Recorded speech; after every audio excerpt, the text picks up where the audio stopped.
the activity we have to have is so much higher oriented towards the future. Everyone who sits back and goes, I guess we'll wait and see how it turns out, they don't know they're literally killing the thing. They're killing their momentum, they're killing their team, they're killing the company. It doesn't resonate with them because they think in their mind, well, I'm being safe. And in one way, that's true, but not in business, my friends. Every day of delay is another day of decay. I want to tell you about this thing that I call the time zone problem. The time zone problem. I know some of you who are on the East Coast time zone right now, you're feeling like, okay, we're midday.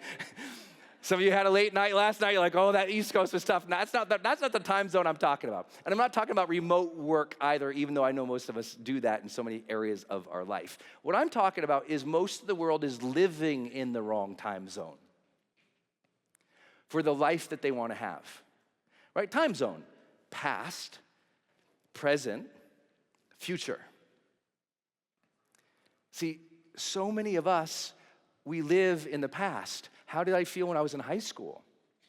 How did they treat me last time? What was my last relationship like? What went through in the divorce 5 years ago? How did I feel then?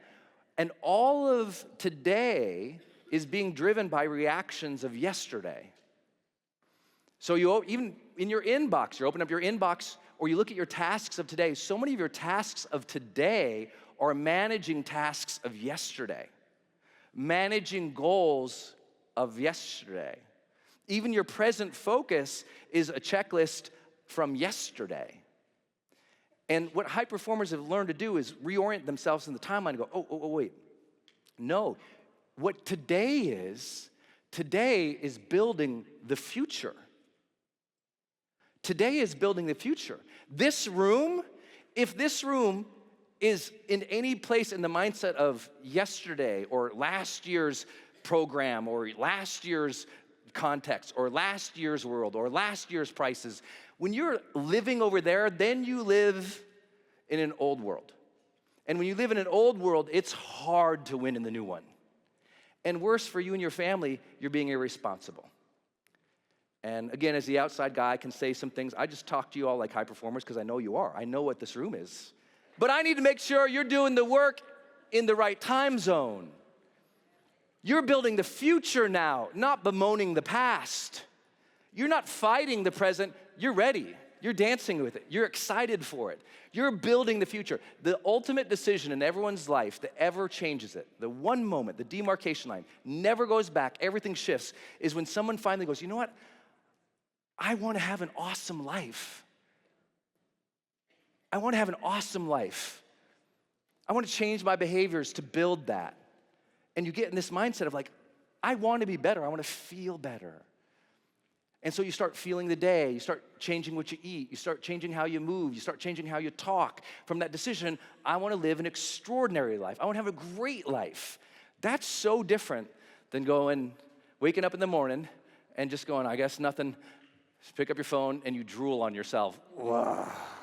And then you drop your phone on your teeth. Have you ever dropped your phone on your teeth? No? Okay, that's weird. Just checking. Okay. On the nose. Okay, yeah, I know. You know, you're laying in bed, you're scrolling through, and you drop the phone on your face. I mean, you scream, you wake up your husband or scare the cat. Like, what happened? I dropped a phone on my face. This is what happens when we're in the wrong time zone. I need you in the future time zone. You're gonna build your company, not this company, BODi, your company. That's why you're independent. You're the CEO. I said yesterday, you have to own your dream. Owning your dreams means you're building the future. You got to live forward again. I mean, live assertively forward again. And too many people are still waiting from 2020. Do you know any people in your neighborhood who are kind of just on their back foot, still waiting? They're observing. They're not even in the arena. They're not even trying. They're like, well, let me see how this turns out. And they just did the greatest screwy thing in psychology. When you avoid action, please listen to this. When you avoid action, because you're waiting to see how things turn out from past circumstance or the present challenges, when you go back foot, when you avoid action today, you promise decay. When you avoid action today, you promise decay. So everyone who sits back and goes, I guess we'll wait and see how it turns out, they don't know they're literally killing the thing. They're killing their momentum, they're killing their team, they're killing the company. It doesn't resonate with them because they think in their mind, well, I'm being safe. That's how we were all raised, right? Well, if you're unsure, just stop and wait and observe. And in one way, that's true, but not in business, my friends.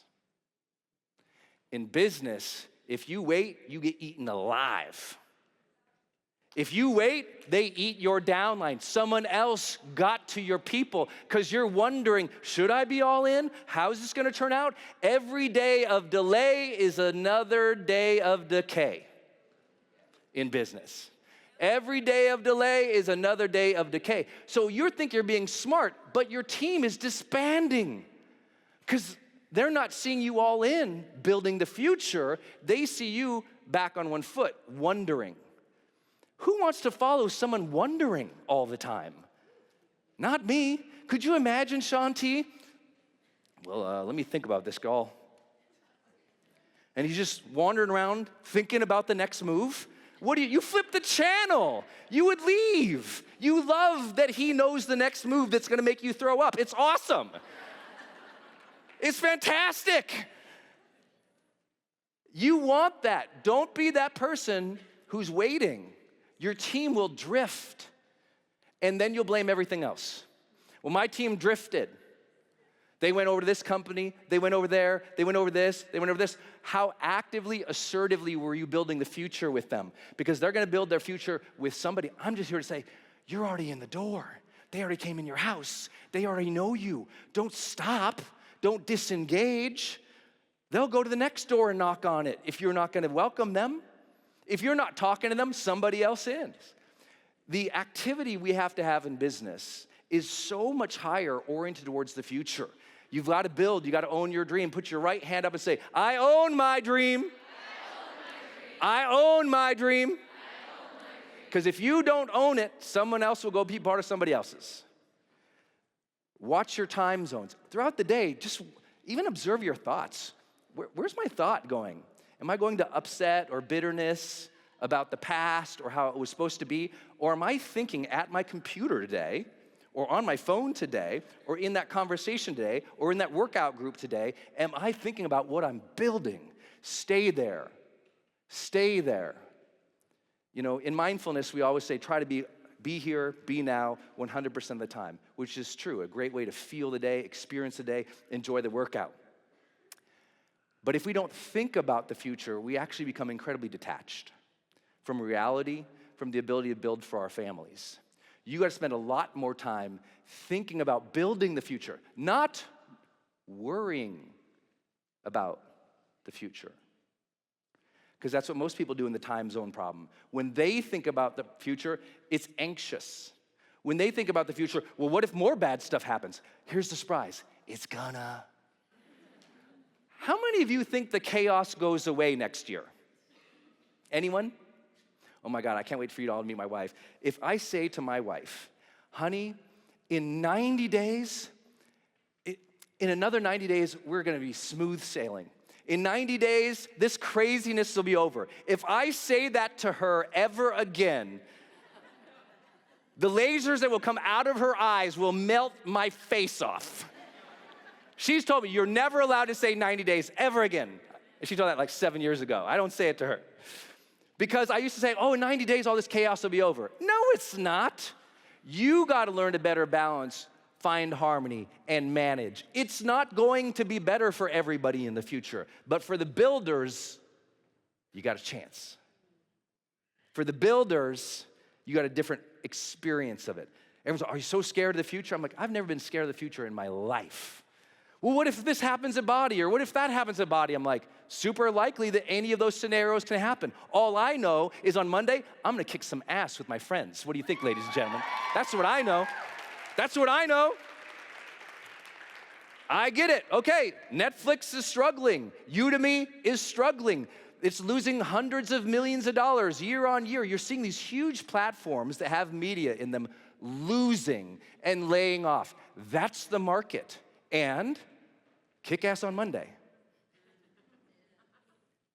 It's going to be that way. You're gonna watch, I live in the Silicon Valley kind of area, so I've watched companies that have been invested in, I mean, tens of millions of dollars evaporated. They raised, could you imagine, wouldn't it be amazing if someone gave you tens of millions of dollars and you just evaporated it in 2 or 3 years and everyone was okay with that? It's amazing, this venture capital world, except the venture capital world just had its worst decade. Worst year in a decade. All of venture capital just had its worst returns and worst year in a decade. This year, just announced this week. The worst year in a decade. Now that, for some people, that freaks them out. But I go, well, that's the present. Lots of companies got wiped out. Lots of people are struggling. Lots of people are really upset. I sit down with CEOs of other companies, even in this own industry, and they're like, that's it. But you know the CEOs who win? The ones who lean into it, who assert themselves and go, we're building, who try, who mobilize, who align, who keep working through and finding the thing. And that's why I want to give a shout out again to Carl for bringing me in, because he's like, listen. Yeah, thank you, Carl. Listen, it's like, there's no way you get to win here if you don't lean into the future and actively engage and assert yourself at a new level. If you don't do it, I just want you to be okay with the reality. I talked about this yesterday. Y'all were tweeting it and quoting it and Instagramming it, which is, do not be surprised if you're halfway in, and you don't even earn half as much. When you're half in, expect half as less. Just know that. Right now, you gotta lean into the future so hard if you're gonna survive it. So hard if you're gonna build from it. I would argue in your lifetimes in this business, in this industry, in this career, this will be the most critical time. That's why I admire what Carl is doing. It's like, okay, great. Here's a $99 to get access to the BODi platform. I'd pay $99 for a 21-day fix. I literally would. Anyone else? I'd pay it for that one friggin' program. Who else? Anyone? You tell your people back at home, I'd pay $99 for this one friggin' workout. You can't soft say, oh my gosh, I don't know. I'm like, that one thing, and I did that with my wife. So I'm telling you, that one thing I'd pay $99 for. You gotta have confidence. You gotta be ready to sell it and build again. With growth days, we talk about, it's only the confidence sells personal development. You can't be like, oh, maybe it might inspire you. I'm like, if Ed Milet, Mel Robbins, Brendon, and Trent can't do it, I don't know who can. You know what I'm saying? Like, let's get excited about what we got. Stepping in the future. The great unlock is a time zone. You gotta step back in the future assertively.